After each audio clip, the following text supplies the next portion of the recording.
Le 29 janvier 2025, un événement majeur secoue le Sahel. Trois pays historiquement opposés, le Burkina Faso, le Mali et le Niger, annoncent la formation d'une alliance militaire commune. Cependant, cette annonce intervient dans un contexte de guerre intense avec près de 40% du territoire burkinabé encore sous la menace djihadiste. Ibrahim Traoré, désormais au cœur de cette nouvelle coalition, entend rompre avec l'ordre ancien. Mais peut-il redéfinir l'avenir politique de l'Afrique de l'Ouest alors que la stabilité régionale reste fragile? Quel rôle jouera-t-il dans cette transformation géopolitique? L'annonce de la formation de l'Alliance des États du Sahel, dirigée par Ibrahim Traoré, marque un tournant décisif pour la région. En réponse à la menace djihadiste croissante, cette coalition militaire, regroupant le Burkina Faso, le Mali et le Niger, promet d'apporter une nouvelle dynamique sécuritaire.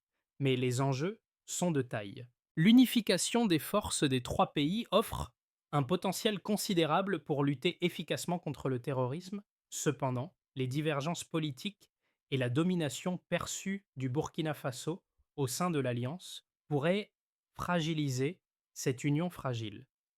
Si l'alliance réussit, elle pourrait redéfinir les rapports de force en Afrique de l'Ouest, marquant un renouveau géopolitique et une plus grande indépendance vis-à-vis des puissances extérieures. Mais si elle échoue, les conséquences pourraient être dramatiques. L'effondrement de la souveraineté des États membres, un accroissement des tensions internes, et la région pourrait devenir encore plus vulnérable aux ingérences extérieures. Ce défi géopolitique majeur, porté par Traoré, pourrait bien décider du futur du Sahel pour les décennies à venir.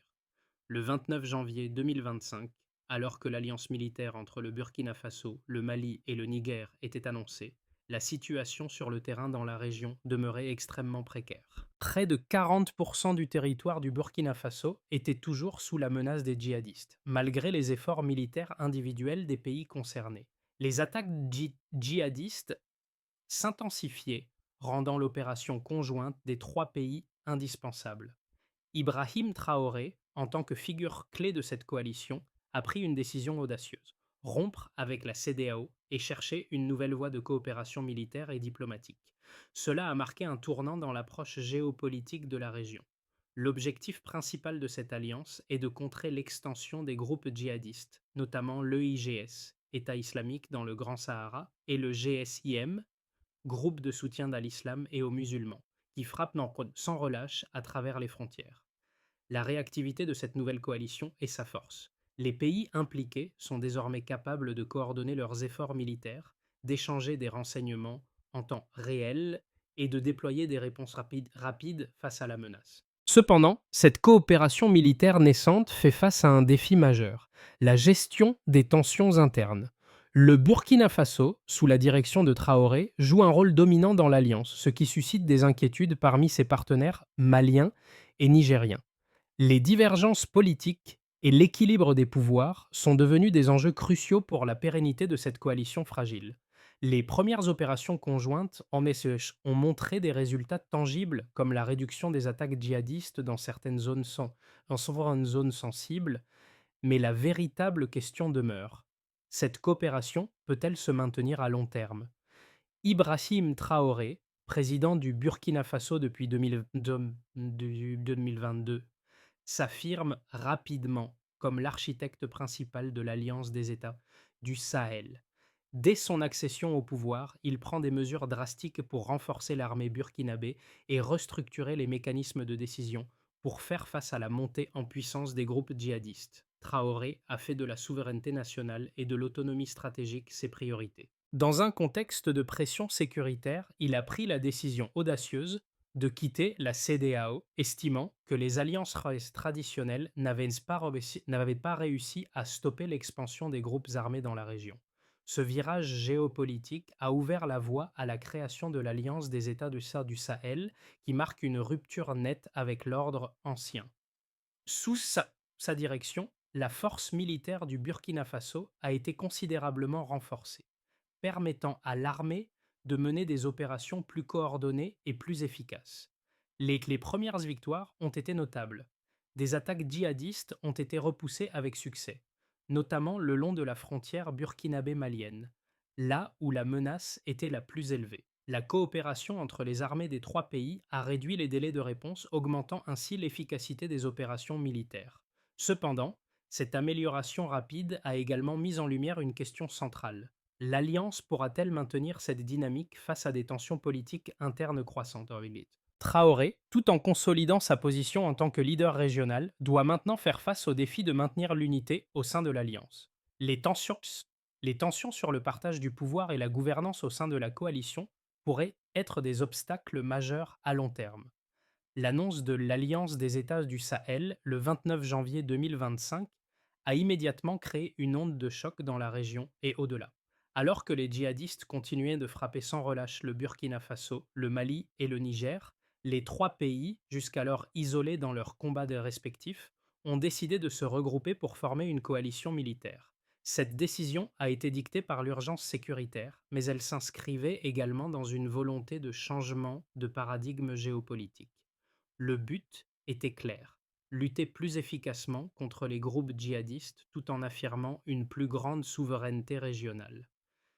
Ibrahim Traoré, en tant que leader burkinabé, a pris la tête de cette initiative, marquant un tournant dans l'histoire du Sahel. Le premier grand test de l'Alliance s'est produit dès les premières heures après l'annonce. Les forces burkinabées ont lancé une offensive coordonnée avec les troupes maliennes, ciblant des positions stratégiques le long de la frontière entre le Burkina Faso et le Mali.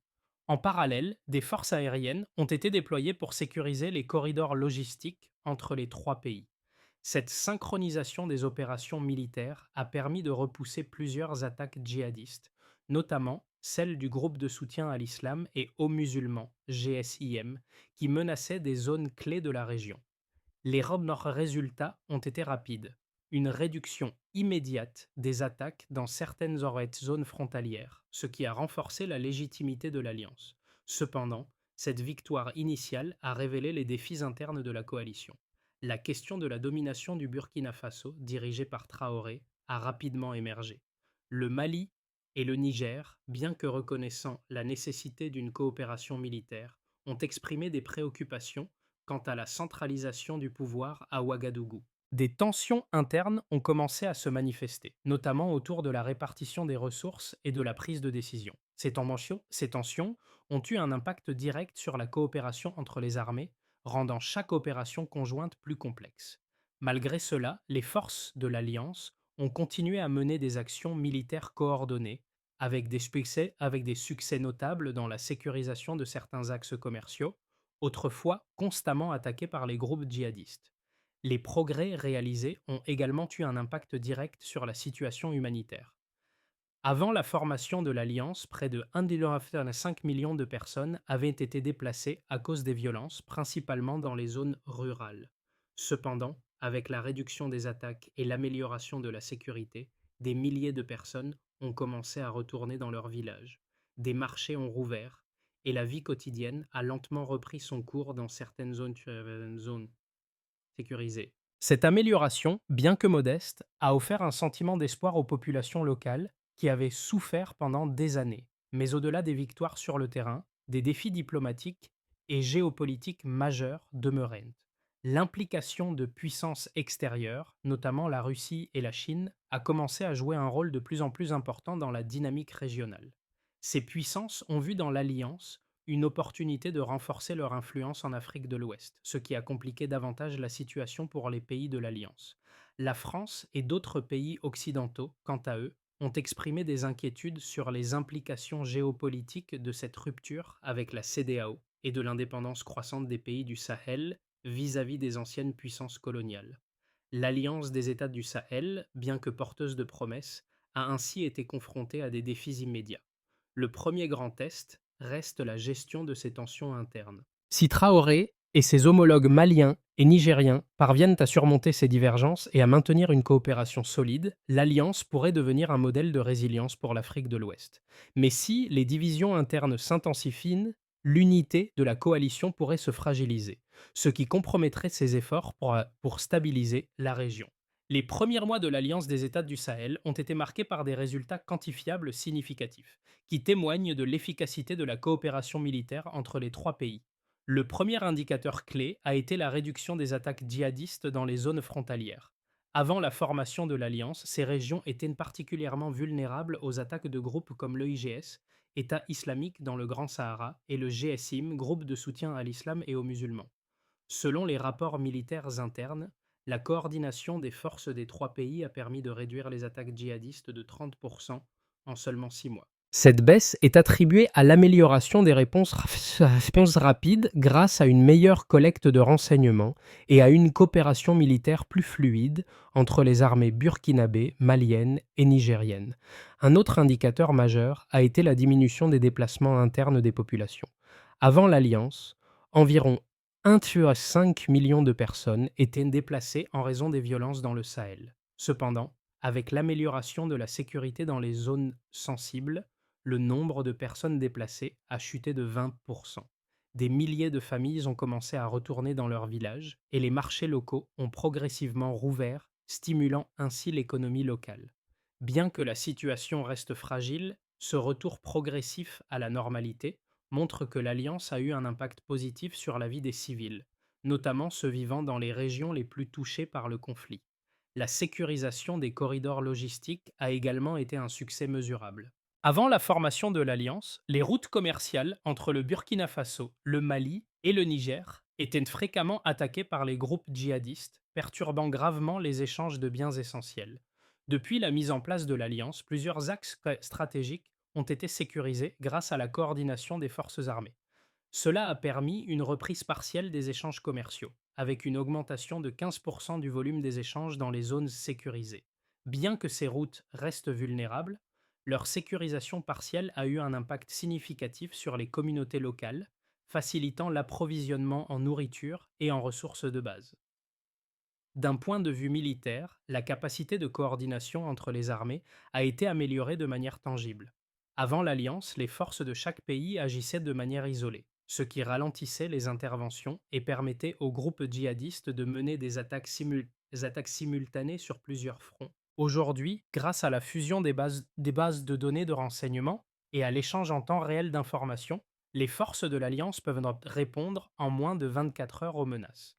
Ce progrès a permis de repousser plusieurs attaques majeures en un temps record, marquant un tournant dans la réactivité militaire de la région. Malgré ces succès, l'Alliance doit encore surmonter de nombreux défis pour maintenir ses gains.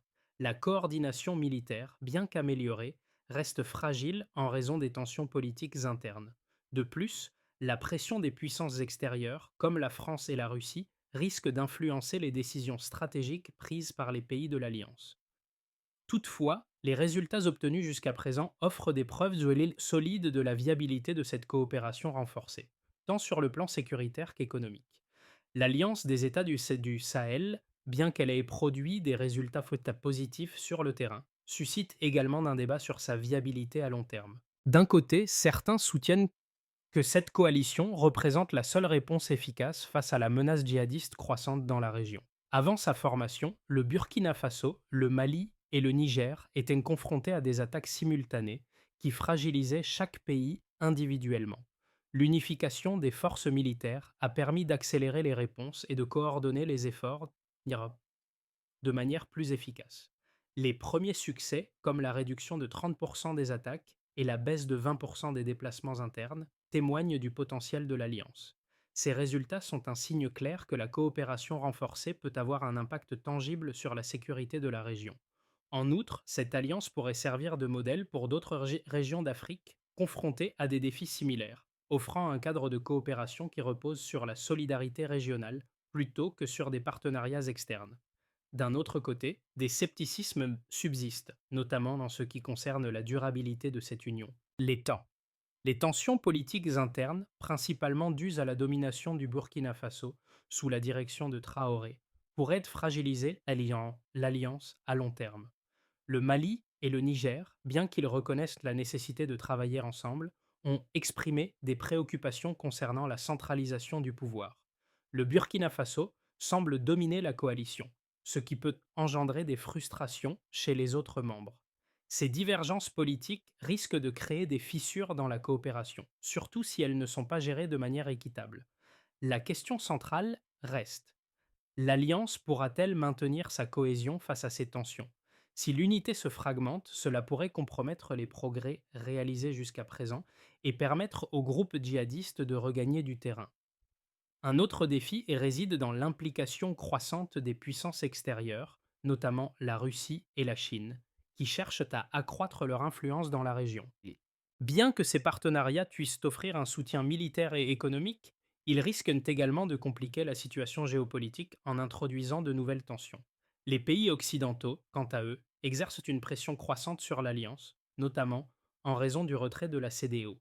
Cette dynamique complexe pourrait transformer l'Alliance en un terrain de compétition géopolitique, rendant la stabilité régionale encore plus fragile. Alors que l'Alliance des États du Sahel prend forme, il devient évident que l'efficacité initiale de cette coalition ne garantit pas sa stabilité à long terme.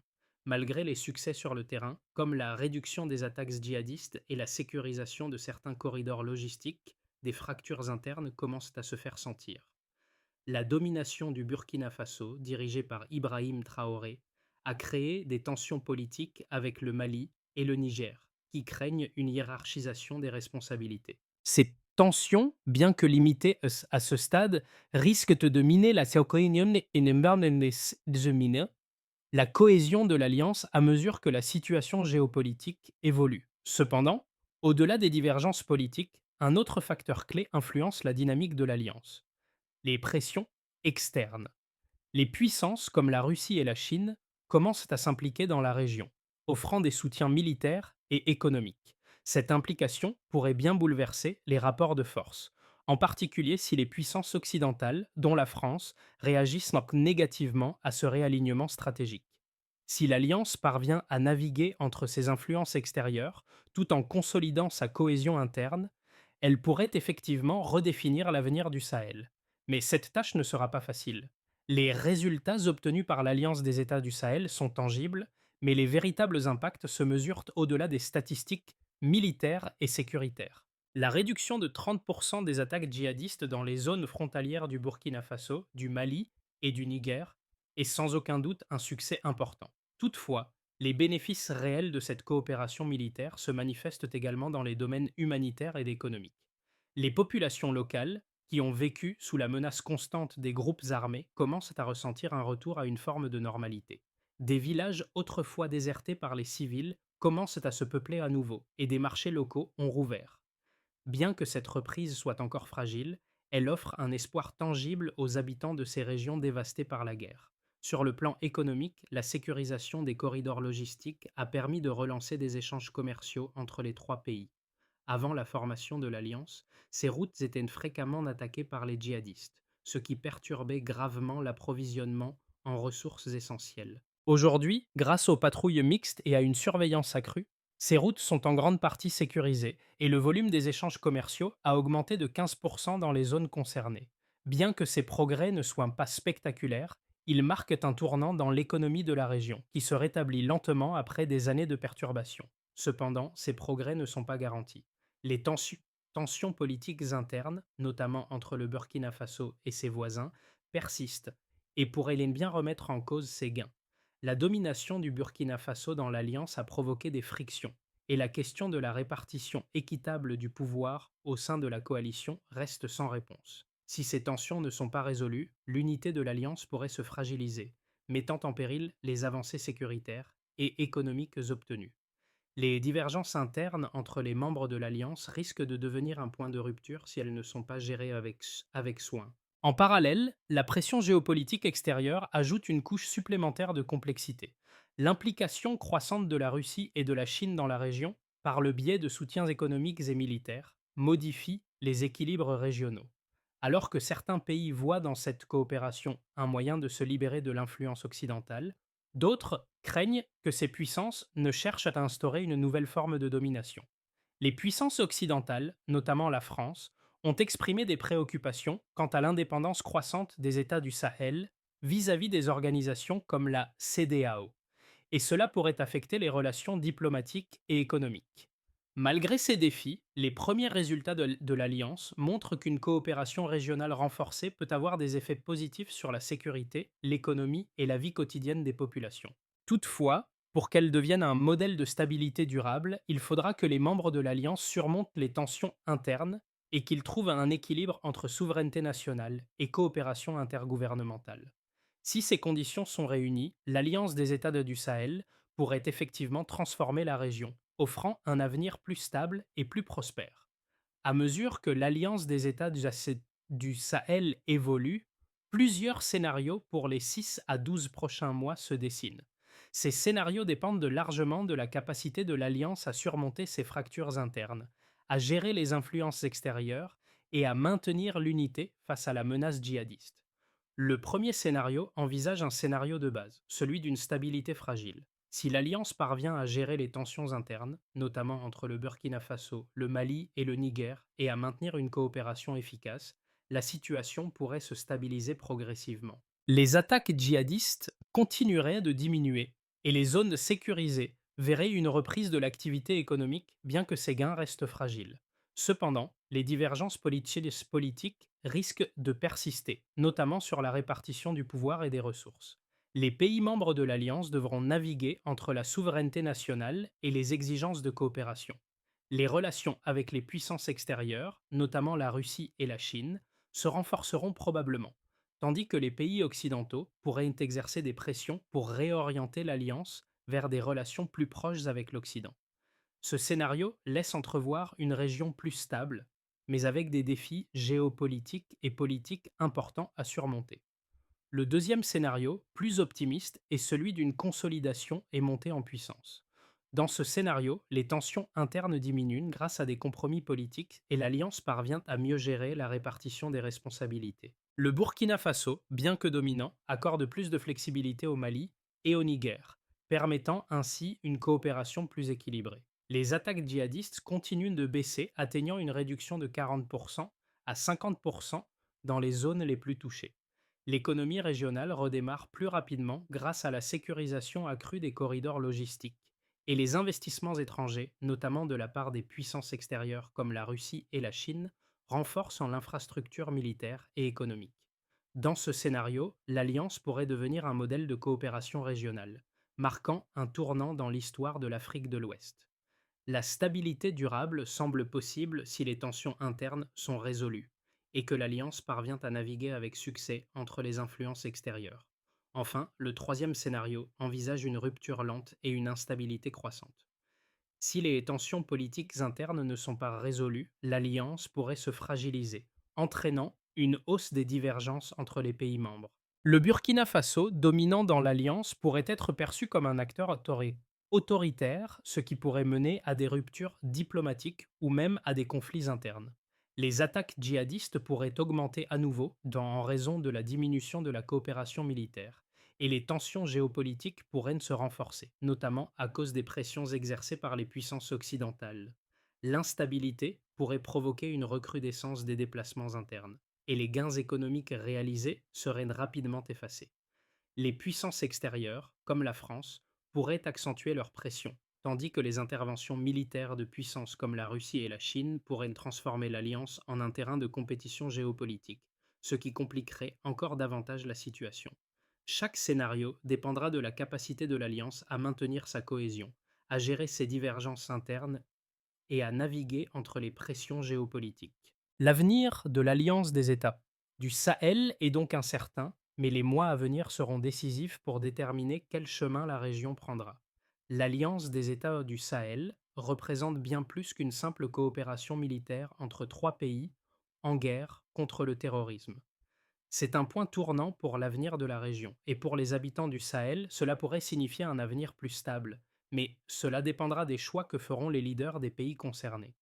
Pour les citoyens de la région, l'impact immédiat est tangible. Moins de violence, plus de sécurité dans les zones rétablies et la possibilité d'un retour progressif à la vie normale. Pourtant, ces progrès restent fragiles et la route vers la stabilité reste semée d'embûches. Le soutien des populations locales, des entreprises et de la société civile sera crucial pour maintenir cette dynamique et éviter un retour en arrière. Pour les groupes vulnérables, comme les populations déplacées ou les communautés rurales qui ont souffert des attaques djihadistes, l'Alliance offre une lueur d'espoir. La sécurisation des corridors logistiques permet non seulement de relancer le commerce, mais aussi de garantir que les ressources essentielles, comme la nourriture et les médicaments, arrivent à destination. La réduction des déplacements internes est un premier pas vers la réintégration des communautés dans leur foyer d'origine. Cependant, pour que cette reprise soit durable, il est essentiel que l'Alliance réussisse à maintenir son unité interne et à surmonter les tensions politiques. Mais à l'échelle internationale, cette dynamique pose une question importante. Comment la communauté mondiale peut-elle soutenir cette initiative sans imposer ses propres solutions? Comment renforcer les efforts locaux tout en respectant l'autonomie des nations du Sahel? Le rôle de la société civile et des acteurs locaux sera déterminant dans la consolidation de cette stabilité fragile. Si ces efforts sont soutenus de manière appropriée, le Sahel pourrait voir émerger un modèle de coopération régionale autonome, plus fort et plus résilient face aux défis géopolitiques. Pour que l'Alliance des États du Sahel devienne un modèle de stabilité durable, plusieurs étapes doivent être franchies. La première étape consiste à stabiliser la gouvernance interne de l'Alliance. Chaque pays membre doit désigner un représentant permanent au sein du commandement unifié, avec un mandat clair et des mécanismes de prise de décision transparents. Cela permettra d'éviter les blocages politiques et de garantir une réponse rapide face à la menace djihadiste. Un indicateur clé de cette étape serait la réduction du temps moyen nécessaire pour prendre une décision stratégique, avec l'objectif de diminuer ce délai au minimum, idéalement à moins de 6 heures. La deuxième étape est l'unification des systèmes de renseignement. Actuellement, chaque pays possède son propre système de collecte d'informations et d'alerte, ce qui ralentit les réponses aux attaques. Une harmonisation de ces systèmes permettrait une coordination plus fluide, réduisant le temps de réaction et augmentant l'efficacité des interventions militaires. Cette étape pourrait être mesurée par le temps de réponse après une alerte, avec un objectif de réduction à moins de 6 heures. La troisième étape consiste à sécuriser les axes logistiques majeurs. Ces routes, vitales pour le commerce et l'approvisionnement en ressources de base, doivent être protégées de manière continue par des patrouilles mixtes et une surveillance aérienne. Le succès de cette étape serait mesuré par la diminution des attaques contre ces corridors et la reprise progressive des activités économiques dans les zones sécurisées. La quatrième étape est le renforcement des capacités locales. En formant des unités de défense communautaire, supervisées par les armées nationales, il serait possible d'assurer une présence sécuritaire durable et d'éviter les retours en arrière. Le succès de cette étape serait mesuré par la réduction des déplacements forcés dans les zones sécurisées, avec un objectif de baisse de 30% en un an. Enfin, la cinquième étape repose sur le maintien d'un équilibre politique entre les trois États membres. Le dialogue constant entre les chefs d'État, facilité par Ibrahim Traoré, est essentiel pour maintenir l'unité de l'Alliance et gérer les tensions politiques internes. Un indicateur clé de cette étape serait le nombre de décisions stratégiques prises sans opposition interne, garantissant une coopération harmonieuse à long terme. L'Alliance des États du Sahel, bien que née dans la tourmente, a montré qu'il est possible de transformer une situation de crise en un point tournant pour l'avenir de la région. Ibrahim Traoré, en tant que leader de cette initiative, incarne ce renouveau, un changement radical de paradigme qui pourrait non seulement redéfinir le Sahel, mais aussi inspirer toute l'Afrique de l'Ouest. À travers ses actions, il rappelle la force du leadership visionnaire, celui qui n'a pas peur de rompre avec l'ordre établi pour forger une voie plus indépendante et autonome. Mais ce chemin reste semé d'embûches. Si l'unité de l'Alliance se fragmente, les progrès réalisés risquent de s'effondrer. Cependant, le fait que des résultats concrets aient été obtenus en si peu de temps montre que, lorsque les nations s'unissent autour d'un objectif commun, même les défis les plus intimidants peuvent être surmontés. Le futur du Sahel dépend désormais de la capacité des États membres à maintenir cette cohésion et à faire face aux tensions internes et externes. La clé réside dans leur capacité à travailler ensemble pour un avenir plus stable, plus prospère et plus autonome. Le Sahel, une région longtemps dévastée par la violence et l'instabilité, se trouve aujourd'hui à un carrefour crucial. L'Alliance des États du Sahel, menée par Ibrahim Traoré, représente une lueur d'espoir, mais son succès dépendra de la capacité des pays membres à rester unis face aux défis géopolitiques et internes. Les décisions prises dans les mois à venir auront des répercussions non seulement pour la sécurité de la région, mais aussi pour les vies de millions de personnes qui aspirent à une paix durable.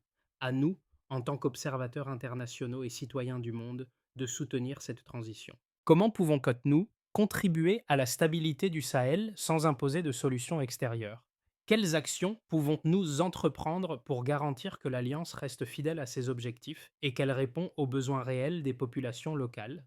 La voie vers un avenir plus stable pour le Sahel passe par un engagement collectif, une coopération respectueuse des souverainetés et un soutien constant aux initiatives locales. L'avenir du Sahel est entre nos mains. Et vous, comment souhaitez-vous participer à cette transformation?